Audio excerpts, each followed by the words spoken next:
વસુદેવસુતં દેવં કંસચાણૂરમર્દનમ દેવકી પરમાનંદમ કૃષ્ણં વંદે જગદ્ગુરુમ. આવતીકાલે મકર સંક્રાંતિ, ઉત્તરાયણ. સૂર્ય ભગવાન આવતીકાલથી ઉત્તર તરફ અયણ કરશે. એનું નામ છે ઉત્તરાયણ. એના સ્વાગત માટે જ આકાશમાં પતંગ ચગાવીને આકાશને રંગબેરંગી કરવાનું આપણે પ્રયત્ન કરીએ છીએ.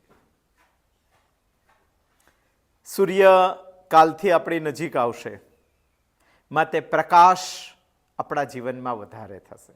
એનો મતલબ અંધકાર દૂર થશે. ગયા સોમવારે આપણે જોતા હતા, આ જગતમાંથી અંધકારને દૂર કરવા માટેનું હજુ કોઈ સાધન શોધાયું નથી. સંપૂર્ણ અંધકારને નાશ કરવા માટે અંધકારને દૂર કરી શકાય છે. પણ કાલથી તો દાદા નજીક આવશે એટલે સૂરજ આપણો થોડો અંધકાર વધારે દૂર કરશે અને થોડું અજવાળું વધારે મળશે. દુનિયામાં અંધકારને દૂર કરવા માટેનો કોઈ રસ્તો નથી અને શાસ્ત્રો અંધકાર અને અજ્ઞાનને એક ગણે છે, પરંતુ અજ્ઞાનનો સંપૂર્ણ નાશ કરવાનો એક રસ્તો છે અને તે છે બ્રહ્મી સ્થિતિ. અને ભગવાન દુનિયાના કોઈ પણ માણસને દુઃખમાંથી મુક્ત કરવા માટે એક રસ્તો બતાવે છે અને જે રસ્તો છે સમ્યક જ્ઞાન. અને એ સમ્યક જ્ઞાન જેને શ્રીમદ ભગવદ્ ગીતા કહે છે સાંખ્ય જ્ઞાન. અને સાંખ્ય જ્ઞાનમાં અર્જુન ભગવાનને પ્રશ્ન પૂછે છે કે ભગવાન, તમારું જેને જ્ઞાન થયું છે, સમ્યક જેને જ્ઞાન થયું છે, એ માણસ કેવું ચાલે છે, કેવું બોલે છે, કેવી રીતે બેસે છે, કેવો તેનો વ્યવહાર છે? સ્થિત પ્રજ્ઞસ્ય કા ભાષા. અને ભગવાન 55મા શ્લોકથી પ્રજહાતિ યદા કામાન સર્વાન પાર્થ મનોગતાન એ કહીને એનો જવાબ આપવાની શરૂઆત કરે છે. છેક ભગવાન 71મા શ્લોક સુધી જવાબ આપે છે અને 72મા શ્લોકમાં આખું જે પ્રકરણ છે સ્થિત પ્રજ્ઞાનું, આ પ્રકરણનો ઉપસંહાર કરે છે ભગવાન. સ્થિત પ્રજ્ઞાની સ્તુતિ કરે છે ભગવાન. સ્થિત પ્રજ્ઞાનું મહાત્મ્ય કહે છે ભગવાન. એ શ્લોક છે 72મો. એસા બ્રાહ્મે સ્થિતે પાર્થ નૈનામ પ્રાપ્ય વિમોહ્યતે સ્થિત્વા શ્યામંત કાલેપે બ્રહ્મ નિર્વાણ મૃચ્છતિ. બહુ સુંદર વાત ભગવાને કરેલી છે. ઉપસંહારાત્મકમાં ભગવાને પહેલી વાત કરી દીધી છે, એસા બ્રાહ્મી સ્થિતિ.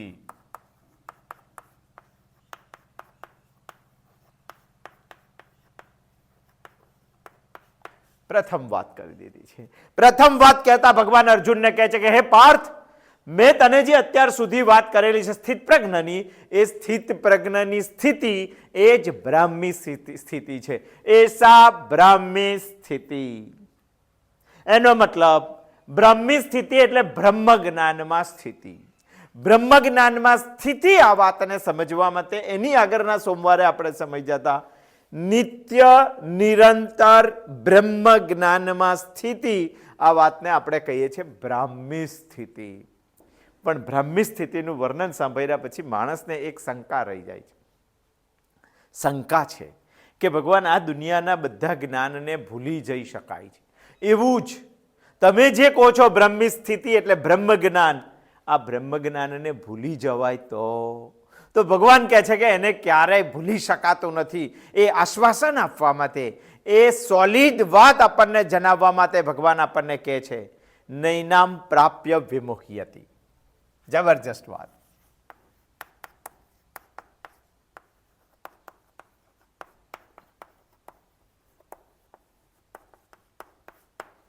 નૈનામ પ્રાપ્ય વિમોહ્યતિ.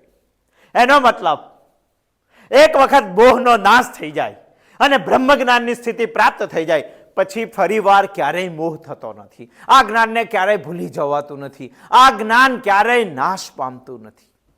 આ જ્ઞાન થઈ ગયા પછી અજ્ઞાનનો સંપૂર્ણપણે નાશ થઈ જાય છે અને ફરીવાર ક્યારેય મોહ થતો નથી. આનો વિશ્વાસ અપાવવા માટે ભગવાને તરત બીજા ચરણમાં કીધું નૈનામ પ્રાપ્ય વિમુહ્યતિ. ગયા સોમવારે આપણે સમજવાનો પ્રયત્ન કર્યો. એસા બ્રહ્મે સ્થિતે પાર્થા નૈનામ પ્રાપ્ય વિમુહ્યતિ. પણ ફરી પાછી આ વાત સાંભળ્યા પછી આપણને એક શંકા થઈ. એ શંકાનું નિરસન ભગવાન કરે, પરંતુ ફરી પાછી આ વાત સાંભળ્યા પછી એક શંકા થાય છે. શું શંકા થાય છે? ભગવાને 8મા અધ્યાયના શ્રીમદ ભગવદ્ ગીતામાં જ 8મા અધ્યાયના 6થા શ્લોકમાં કીધું છે, યમ યમ વાપી સ્મરણ ભાવ ત્યજતિ અંતે કલેવરમ. બહુ સુંદર વાત કરેલી છે. યમ યમ વાપી સ્મરણ ભાવમ ભાવ ત્યજતિ અંતે કલેવરમ. અહીંયા ભગવાન શું કહેવા માંગે છે? 8મા અધ્યાયના 6થા શ્લોકમાં ભગવાને કીધું કે જ્યારે જ્યારે માણસનો અંતિમ સમય હોય છે, મૃત્યુનો નજીક હોય છે, અને તે સમયે માણસ જેવી ભાવના કરે એવું એને બીજું શરીર પ્રાપ્ત થાય છે. અહીંયા માણસને આ સાંભળીને એક શંકા એવી થાય છે કે ભગવાન, મને સમજો કે બ્રહ્મ જ્ઞાન થયું, પણ બ્રહ્મ જ્ઞાન થયું અને અંતિમ સમયે બ્રહ્મ જ્ઞાન ના યાદ રહે તો મને મુક્તિ મળે ખરી? અને અંતિમ સમયે કારણ કે શાસ્ત્રો એવું કહે છે કે જેવો ભાવ એવું બીજું શરીર. આ દેશમાં સર્વદમન નામનો રાજા હતો, અને સર્વજીત નામ એની માતાને ન ગમ્યું, અને સર્વજીત નામ એને પાડ્યું, અને શકુંતલાએ કીધું કે જ્યાં સુધી, અને એની માં એને ક્યારેય સર્વજીત નહોતી કહેતી, એને સર્વદમન જ કહેતી હતી. અને એના માટે એને ગુસ્સો આવ્યો, અને એની મા ઉપર એ ગુસ્સે થયો, શકુંતલા ઉપર. અને શકુંતલાને જ્યારે કીધું કે મા, તું મને સર્વજીત શા માટે નથી કીધી? મેં બધા રાજાઓને જીતી લીધા છે, અને બધા રાજાઓને જીતી લીધા છે, હવે તારે મને સર્વજીત કહેવો જોઈએ, તું મને સર્વદમન શા માટે કહે છે? માતા કહે છે કે બહારના બધા રાજાઓને જીતી લીધા, તે અંદરનાને જીતવાનું બાકી છે, એટલા માટે હું તને સર્વજીત નહીં કહું. અને બહારના રાજાઓને જીતેલો તે રાજા અંદરના રાજાઓને જીતવા માટે તપશ્ચર્યા કરવા જાય છે. એક હરણના બચ્ચા સાથે તેને પ્રેમ થઈ જાય છે. એવું કહેવાય છે, યમ યમ વ્યાપી સ્મરણ ભાવ ત્યજંતી અંતે કલેવરમ. અને તે એને હરણને યાદ કરતો કરતો જો મૃત્યુ પામે તો બીજો જન્મ એનો હરણનો થઈ જાય. એવી જ રીતે અંતિમ સમયે જો મને આત્મજ્ઞાન ના યાદ આવે, બ્રહ્મજ્ઞાન ના યાદ આવે. કેમ ના યાદ આવે? હજુ આપણને પ્રેક્ટિસ નથી, હજુ આપણને સાક્ષાત્કાર નથી જીવનના અંતિમ સમયનો. અંતિમ સમયે શાસ્ત્રો એવું કહે છે કે આ જીવ તીવ્ર વેદનાઓમાં હોય છે. એટલી બધી માયાજારો, મોહ અને સંબંધો ભેગા કરેલા હોય છે, અને એક ઝાટકામાં જ્યારે છોડવાના આવે ત્યારે કેવી વેદના થતી હશે, કલ્પના કરો. અને તીવ્ર વેદનામાં ભલભલું જ્ઞાન પણ ભૂલી જવાય. મને એ શંકા છે માણસને કે ભગવાને તો કહી દીધું નૈનામ પ્રાપ્ય વિમુહ્યતિ, એ ક્યારેય ભૂલી શકાતું નથી, પણ કદાચ અંતિમ સમયે તો ભૂલી જવાય. કારણ કે જીવ તીવ્ર વેદનામાં હોય છે મૃત્યુના સમયે, અને તીવ્ર વેદનામાં આત્મજ્ઞાન યાદ રહેવાનું નથી, આવું આપણને શંકા છે. અને ના યાદ રહે તો મુક્તિ થાય કે ના થાય? અંતિમ આખી જિંદગી જે જીવનની રીલ ધીમી ધીમી ફેરવીને જીવનને માણ્યું છે, હવે 70 વર્ષની જિંદગી, 7 મિનિટનો તમને ભગવાન યમરાજા ટાઈમ આપે, અને 7 મિનિટમાં 70 વર્ષની જિંદગીને આતોપીને નીકળી જવાનું હોય, તો એ રીલને કેટલી ફાસ્ટ ચલાવવી પડે. અને એટલી ફાસ્ટ એ રીલ જ્યારે છેલ્લી 7 મિનિટમાં ચલવો તો કોઈ સ્પષ્ટ સંભળાય ના. આપણે કહીએ ને કે બાપાથી હવે બોલાતું નથી, પણ કેવી રીતે બોલાય? પેલું 7 વર્ષનું 7 મિનિટમાં ફેરવીને જોઈ લેવાનું હોય છે, થઈ જાય, લવો ના વળે, શું બોલે તે સાંભળવાવાળાને ખબર ના પડે. આવી સ્થિતિ જો માણસની થવાની હોય તો તેને આત્મજ્ઞાન કેવી રીતે યાદ રહે અંતિમ સમયે? અને જો આત્મજ્ઞાન ના યાદ રહે તો તેને મુક્તિ કેવી રીતે થાય? આ એક શંકા છે. ભલે ભગવાને એસા બ્રાહ્મી સ્થિતિ કહી દીધું, ભલે ભગવાને નૈનામ પ્રાપ્ય વિમુહ્યતિ કહી દીધું, તો પણ શંકા છે. સમજો કે કોઈનું એક્સિડન્ટ થયું માણસનું, આ બ્રહ્મજ્ઞાનીનું પણ એક્સિડન્ટ તો થાય ને. એને બ્રહ્મજ્ઞાન હતું, એક્સિડન્ટ થયું, અને એક્સિડન્ટના સમયે એટલું ફાસ્ટ મૃત્યુ હોય છે કે માણસને એક સેકન્ડ પણ વિચારવાનો ટાઈમ ના મળે, અને ના મળે તો પછી બ્રહ્મજ્ઞાન કેવી રીતે યાદ રહે, અને બ્રહ્મજ્ઞાન ના યાદ રહે તો મુક્તિ કેવી રીતે મળે? આ તો શંકા કહું છું તમને. આપણે તો એસા બ્રહ્મની સ્થિતિને સમજવાની છે. સમજો કે કોઈ માણસને ભયંકર બીમારી થઈને ઓપરેશન થિયેટરમાં લઈ ગયા. ઓપરેશન થિયેટરમાં લઈ જાય ત્યારે તો બેભાન કરવામાં આવે ને. 3 કલાક ચાલતું ઓપરેશન, જો ડૉક્ટરને હોય અંદાજ કે 3 કલાક ઓપરેશન ચાલશે તો 4, 5, 6 કલાકનું બેભાનનું ઇન્જેક્શન મારે.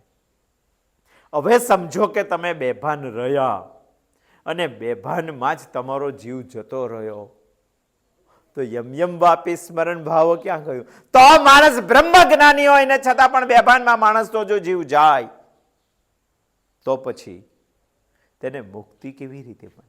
બસ આ શંકાઓના નિરસન માટે જ ભગવાનને ત્રીજી સ્તુપ આ મંત્રમાં કહેવી પડી, આ શ્લોકમાં કહેવી પડી. સ્થિત્વા શ્યામંત કાલેપી.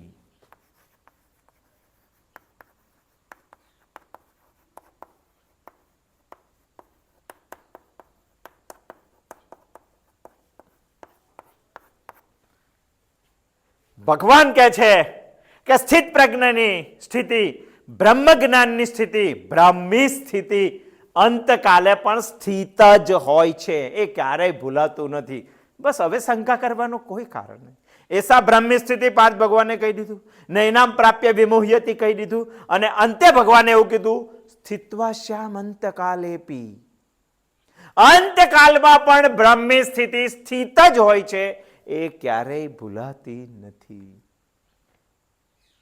અંતકારે પણ બ્રહ્મ જ્ઞાની આ જ સ્થિતિમાં સ્થિત હોય છે.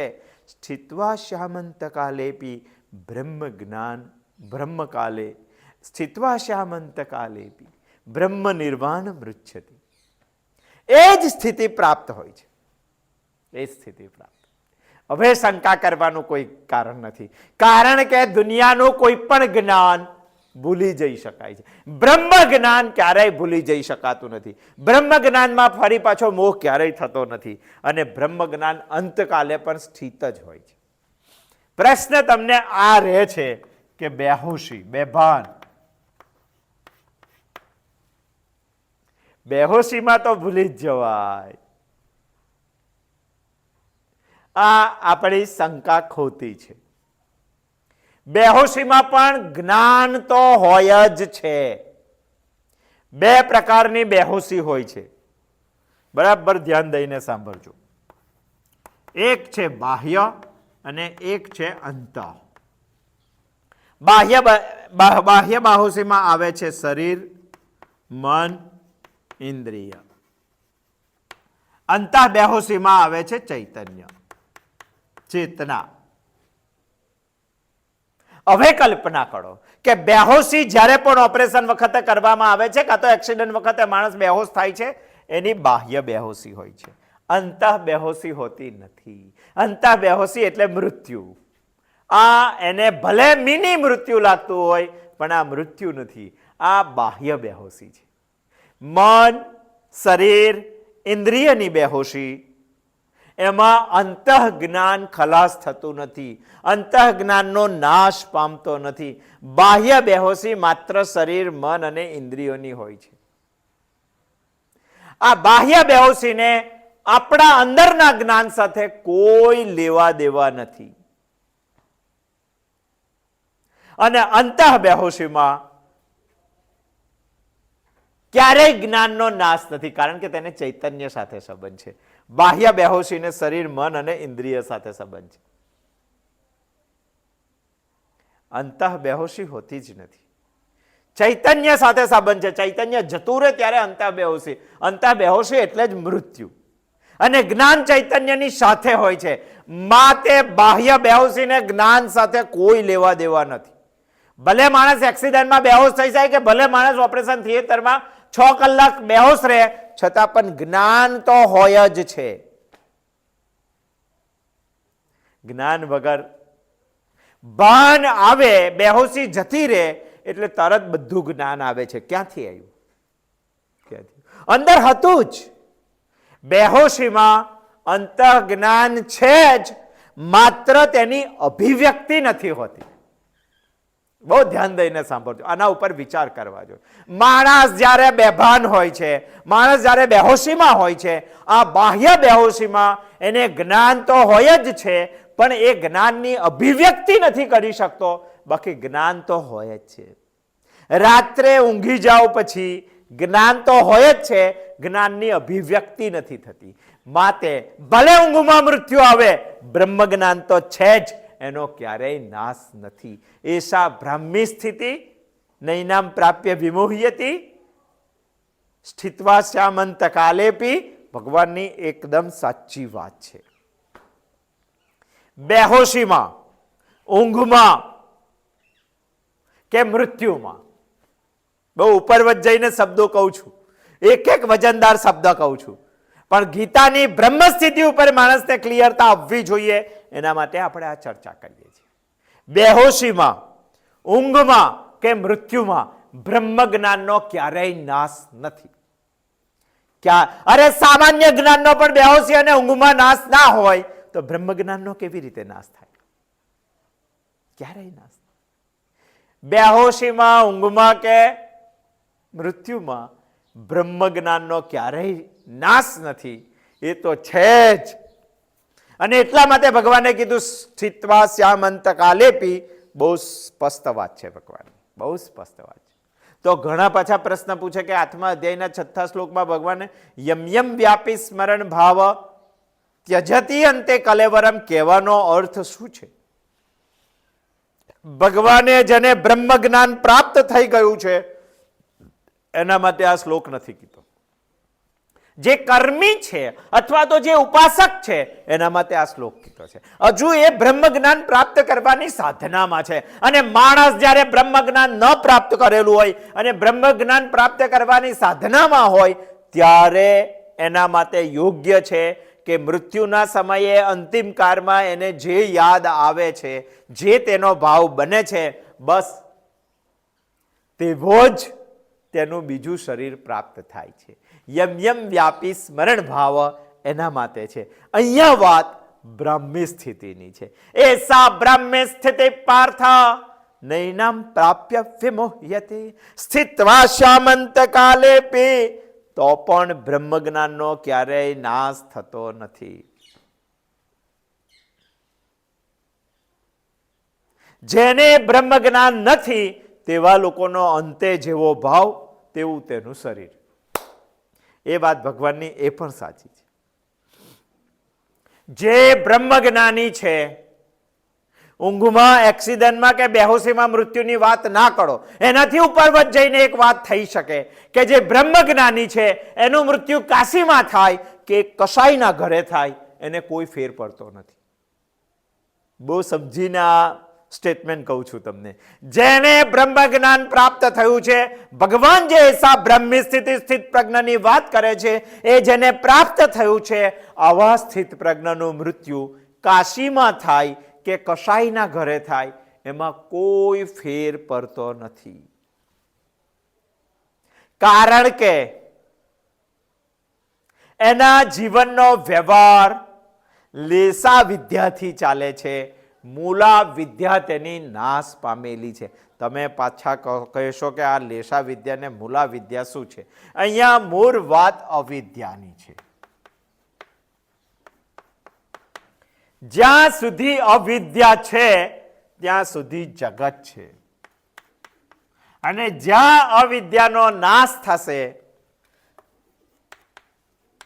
અવિદ્યાનો નાશ થાય એને જ કહી દેવામાં આવે છે બ્રહ્મ વિદ્યા.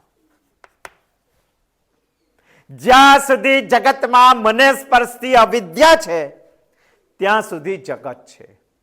અને જ્યારે મારા જીવનમાંથી અવિદ્યાનો નાશ થઈ જાય ત્યારે હું બ્રહ્મ વિદ્યાને પ્રાપ્ત કરું છું.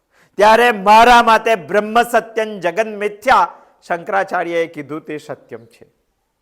અને જ્યાં સુધી હું અવિદ્યામાં રાચું છું ત્યાં સુધી મારા માટે જગત સત્ય છે. અવિદ્યાથી જ જગતમાં આપણે વ્યવહાર કરીએ છીએ, અવિદ્યાથી જ જગતને આપણે ઊભું કરીએ છીએ. તો તમે કહેશો કે બ્રહ્મજ્ઞાનીનું કસાઈના ઘેર કે કાશીમાં મૃત્યુ થાય તો કોઈ ફેર પડતો નથી, કારણ કે તેની અવિદ્યા નાશ પામેલી છે, તો જ તે બ્રહ્મજ્ઞાની થયો છે. જો અવિદ્યા નાશ પામી હોય તો તે જગતમાં રહીને વ્યવહાર કેવી રીતે કરે? આ બહુ મોટો પ્રશ્ન છે. અવિદ્યાના બે પ્રકાર છે. એક છે મૂળ અવિદ્યા અને બીજું છે લેશ અવિદ્યા. આને કહેવાય છે મૂલાવિદ્યા, સંધિ જોડીને. આને કહેવાય છે લેશાવિદ્યા. આ સંધિ છૂટી પાડો તો મૂળ અવિદ્યા, લેશ અવિદ્યા. આમ હાવ ગુજરાતીમાં કહેવું હોય તો આ મૂળ છે અવિદ્યાનું અને આ લેશ માત્ર અવિદ્યા છે, અંશ છે, મૂળ નથી. બસ આટલો ફરક છે. બે અવિદ્યાનો પ્રકાર પાડી શકાય. મૂળ અવિદ્યા એટલે શું? મૂળ અવિદ્યા એટલે હું શરીર છું. બહુ ધ્યાન દઈને અમુક શબ્દો તત્વજ્ઞાનમાં આપણે પકડવા પડે, નહીં તો ન પકડી શકાય. હું શરીર છું એવી ભ્રાંતિ જેનાથી થાય તે વિદ્યાને અવિદ્યા કહેવાય. તેવી અવિદ્યાને મૂળ અવિદ્યા કહેવાય. હું શરીર છું, આવી ભ્રાંતિ જેનાથી થાય એ પ્રત્યેક અવિદ્યાને મૂળ અવિદ્યા કહેવાય. અહીંયા માત્ર આ મૂળ અવિદ્યા જેને કહો છો એનો અંશ માત્ર છે, લેશ માત્ર થોડીક જ છે, અંશ માત્ર. અંશ માત્ર પણ એટલા માટે રહ્યો છે કે કારણ કે બ્રહ્મજ્ઞાનીનું પણ પ્રારબ્ધ જમા હોય તો પ્રારબ્ધ પ્રમાણે તે વ્યવહાર ચાલુ રાખે છે. જ્યાં સુધી પ્રારબ્ધ છે ત્યાં સુધી જગત સાથેનો તેનો વ્યવહાર ચાલુ છે, પરંતુ હું શરીર છું એવી ભ્રાંતિ તેની ખલાસ થયેલી છે, મૂળ અવિદ્યા તેની ખલાસ થયેલી છે, લેશા અવિદ્યા તેની છે. અને તેના લીધે લેશા અવિદ્યા પણ પ્રારબ્ધને ભોગવવા માટે તકાવેલી છે અને એના લીધે જ તે જગત સાથેનો તેનો વ્યવહાર ચાલુ છે. બાકી અવિદ્યા હોય તો જ જગત સાથેનો વ્યવહાર કરાય અને બ્રહ્મજ્ઞાનીની અવિદ્યા ખલાસ થઈ જાય તો તે તો બ્રહ્મજ્ઞાની છે, પછી તેને જગત સાથે વ્યવહાર કેવી રીતે કરી શકે? પરંતુ ફિલોસોફીમાં, તત્વજ્ઞાનમાં અવિદ્યાના બે પ્રકાર પાડ્યા છે, મૂળ અને લેશ. મૂળ એટલે હું શરીર છું એવી ભ્રાંતિ જેનાથી નિર્માણ થાય, આ મૂળ અવિદ્યા છે. લેશ અવિદ્યા જેને છે એને હું શરીર છું એવી ભ્રાંતિ તેની નીકળી જ ગયેલી છે, તો પછી વ્યવહાર કેવી રીતે કરે? અરે પ્રારબ્ધના આધારે તેની લેશ અવિદ્યા ટકેલી છે અને જેના લીધે તેનો વ્યવહાર ચાલે છે. આ દુનિયાના બધા જ લોકો સામાન્ય રીતે મૂલા વિદ્યાથી જગત સાથે વ્યવહાર કરે છે અને જ્ઞાની હર હંમેશ લેશા અવિદ્યાથી જગતમાં વ્યવહાર કરે છે.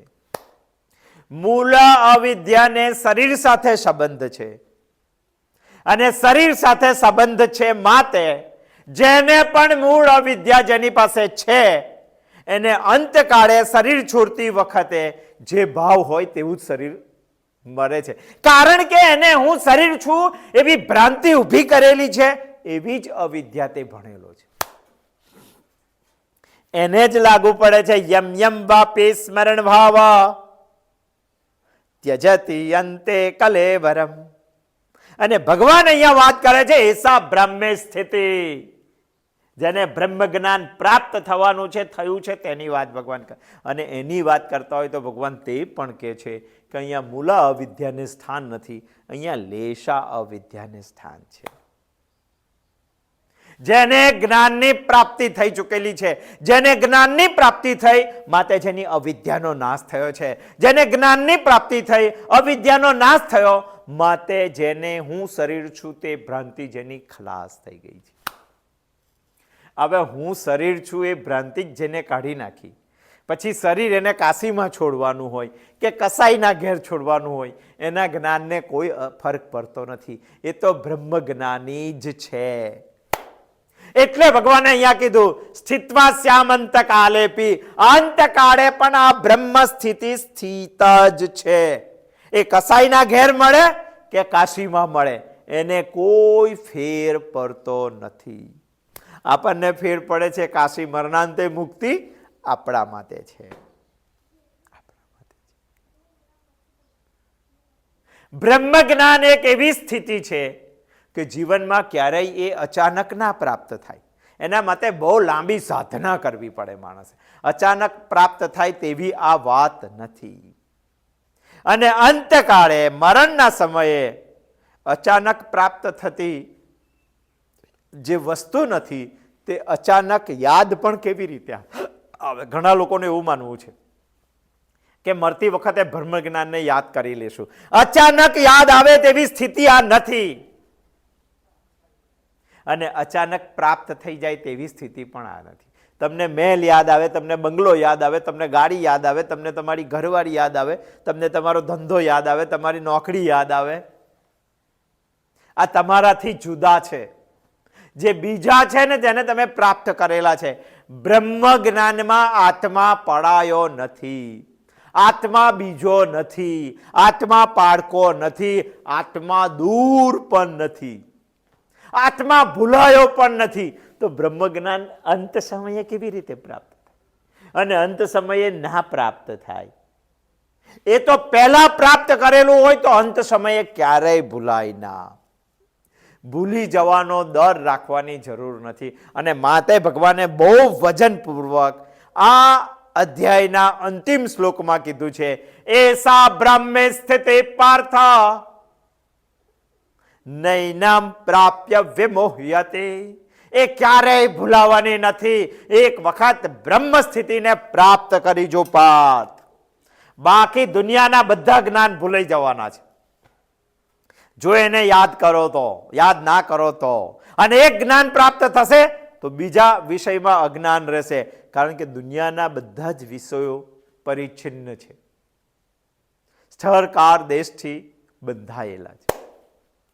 આત્મા જ એક એવો છે કે જે સર્વવ્યાપક છે, સર્વજ્ઞ છે, કોઈ પરાયો છે જ નહીં. મહાભારતના યુદ્ધમાં અંતે ભગવાન વ્યાસ આવીને, ગાંધારી જ્યારે ભગવાન કૃષ્ણને શ્રાપ આપે છે ત્યારે ભગવાન વ્યાસ આવીને ગાંધારીને કહે છે કે તું કૃષ્ણને ઓળખવામાં થાપ ખાય છે. કુરુક્ષેત્રના મેદાનમાં એક એક કૌરવ મરાતો હતો ત્યારે કૃષ્ણને વેદના થતી હતી. એ કૌરવ નહીં, એ કૃષ્ણ હણાયો છે. એક એક સૈનિકને જ્યારે ઘા પડતો હતો અને એના શરીરમાંથી રક્ત વહેતું હતું ત્યારે કૃષ્ણને પણ ઘા પડીને રક્ત વહેવાની વેદના થઈ છે. જેટલી અક્ષૌહિણી સૈન્ય હનાયું છે, આ બધું જ સૈન્ય કૃષ્ણ હતો. ભગવાન વ્યાસના મહાભારતના આ અંતિમ શ્લોકો ખૂબ જ સમજવા જેવા છે. અને એ જ કૃષ્ણ ભગવાન શ્રીમદ ભગવદ્ ગીતામાં કહે છે, એસા બ્રહ્મે સ્થિતે પાર્થ નૈનમ પ્રાપ્ય વિમોહ્યતિ. સ્થિત્વા સ્યામંત કાલેપી. ડરવાની જરૂર નથી, બ્રહ્મ નિર્વાણ મૃચ્છતિ. આવતા સોમવારે આવશું. આગળનું ચરણ આપણે આગળ સમજશું. અસ્તુ. જય શ્રી કૃષ્ણ.